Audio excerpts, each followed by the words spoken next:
আসসালামু আলাইকুম ওয়া রাহমাতুল্লাহি ওয়া বারাকাতুহু। আলহামদুলিল্লাহ ওয়াসসালাতু ওয়াসসালামু আলা রাসূলিল্লাহ ওয়া বা'দ। সম্মানিত দিনী ভাই বোনেরা, আপনাদের সকলকে আন্তরিক অভিনন্দন, মোবারকবাদ জানাচ্ছি। আজকে গুরুত্বপূর্ণ একটা বিষয় প্রশ্ন আসছে, সেই প্রশ্নের আঙ্গিকে আমরা জবাব দিব ইনশাআল্লাহ। সেটা হচ্ছে দিনের বেলায় সহবাস করার বিশেষ কোনো উপকারিতা আছে কিনা। এটা গুরুত্বপূর্ণ বিষয়। দেখেন, আল্লাহ তাআলা স্বামী স্ত্রীর যে সম্পর্কটা আল্লাহ কেন দিয়েছেন, কোরআনে আল্লাহ দুটো সূরাতে আল্লাহ তাআলা সেম বক্তব্য দিয়েছেন। আমরা দুটো সূরার দিকে যদি লক্ষ্য করি, আল্লাহ তাআলা সূরাতুর রুমে বলছেন, ওয়া মিন আয়াতিহি আন খালাকা লাকুম মিন আনফুসিকুম আজওয়াজা লিতাসকুনু ইলাইহা ওয়া জাআলা বাইনাকুম মাওয়াদ্দাতা ওয়া রাহমা। এছাড়াও আল্লাহ সূরাতুল আ'রাফে আল্লাহ তাআলা বলেছেন লিয়াসকুনা ইলাইহা। আল্লাহ তাআলা যে দুটো শব্দ লিতাসকুনু ইলাইহা, লিয়াসকুনা ইলাইহা, এই দুটো শব্দটা সুকুন মানে প্রশান্ত চিত্ত লাভ করার জন্য, প্রশান্তির জন্য, আনন্দের জন্য, আরামের জন্য, স্বাচ্ছন্দ্যের জন্য, আল্লাহ তাআলা রিল্যাক্সের জন্য, আল্লাহ মুতমাইন হওয়ার জন্য আল্লাহ তাআলা স্বামী স্ত্রী সম্পর্কে বন্ধন দিয়েছেন। সুবহানাল্লাহ। আল্লাহ কোরআন তো আমাদেরকে এটা স্পষ্টভাবে আল্লাহ তাআলা বলে দিয়েছেন।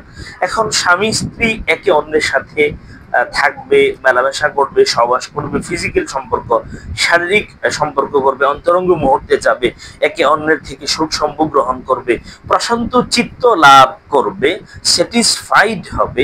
এজন্যই তো আল্লাহ তাআলা এই বন্ধনটা স্থির করেছেন।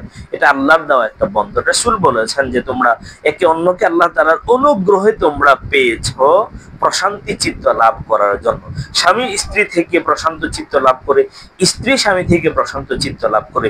দুনিয়ার কোন সম্পর্ক এমন প্রশান্ত চিত্ত আনয়নে সহায়তা করতে সক্ষম হবে না যতটা না স্বামী স্ত্রীর সম্পর্ক অর্থাৎ বৈবাহিক সম্পর্কের মাধ্যমে হয়। সম্মানিত দিনী ভাই এবং বোনেরা, এজন্য স্বামী স্ত্রীর সম্পর্ক যেহেতু আল্লাহ তাআলা এটা হালাল করে দিয়েছেন, সেহেতু স্বামী স্ত্রী মেন্টালি স্যাটিসফ্যাকশনের জন্য যে কোনো সময়, দিনের বেলায় হোক রাতের বেলায় হোক, যে কোনো মুহূর্তে তারা একান্তে মিলিত হতে পারে। এছাড়াও আমরা দিনের বেলায় স্বামী স্ত্রী সহবাস করা সম্ভাব্য কিছু উপকারিতা আমরা আপনাদের সাথে শেয়ার করব। এক নম্বর, রোগ প্রতিরোধ ক্ষমতা বৃদ্ধি করে। কিছু গবেষণায়, মেডিকেলের গবেষণায় দেখা গিয়েছে নিয়মিত রেগুলারলি শারীরিক মিলন রোগ প্রতিরোধ ক্ষমতা বাড়াতে সাহায্য করে। এর ফলে শরীর বিভিন্ন রোগ জীবাণু এবং ভাইরাসের বিরুদ্ধে লড়াই করার জন্য প্রস্তুত থাকে, সক্ষমতা অর্জন করে। দুই নম্বর, হৃদরোগের ঝুঁকি কমায়, হার্ট অ্যাটাক। ভোরবেলা সহবাস করলে, দিনের শুরুতে সহবাস করলে, দিনের বেলা সহবাস করলে হৃদরোগের ঝুঁকি কমে যায় বলে মনে করা হয়। মানসিক চাপ কমানো। শারীরিক মিলন মানসিক চাপ কমাতে এবং মনকে শান্ত করতে সহায়তা করে। মেজাজ ভালো করা, মেজাজ ভালো করা। এখানে আমরা 1, 2, 3, 4 নম্বর পয়েন্টে আছি, মেজাজ ভালো করা। শারীরিক মিলনের ফলে শরীরে কিছু হরমোন নিঃসরণ হয়, হরমোন নিঃসরণ হয় যা মেজাজ ভালো করতে সাহায্য করে। 4 নম্বর লাভ দিনের বেলায় সহবাসে। 5 নম্বর, আমরা যদি লক্ষণীয় কিছু খেয়াল করার বিষয়ে আসি, পরিমিত বোধ। এটা আমাদের খেয়াল রাখতে হবে দিনের বেলায় সহবাসের ক্ষেত্রে। অতিরিক্ত সহবাস শরীরের জন্য ক্ষতিকর হতে পারে, তাই উভয় সঙ্গীর শরীরের প্রতি খেয়াল রেখে সহবাস করা উচিত। স্বাস্থ্যবিধি মেনে সহবাস করা। সহবাসের আগে এবং পরে পরিষ্কার পরিচ্ছন্ন থাকা স্বাস্থ্যের জন্য খুবই জরুরি। পারস্পরিক সম্মতি গ্রহণ করা।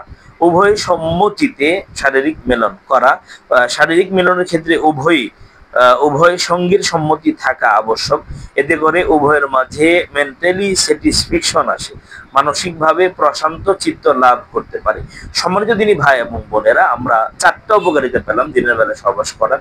আমরা লক্ষ্য রেখে আমরা এই কাজগুলো করবো। আল্লাহ আমাদের আমলের তৌফিক দিন। আমিন। আসসালামু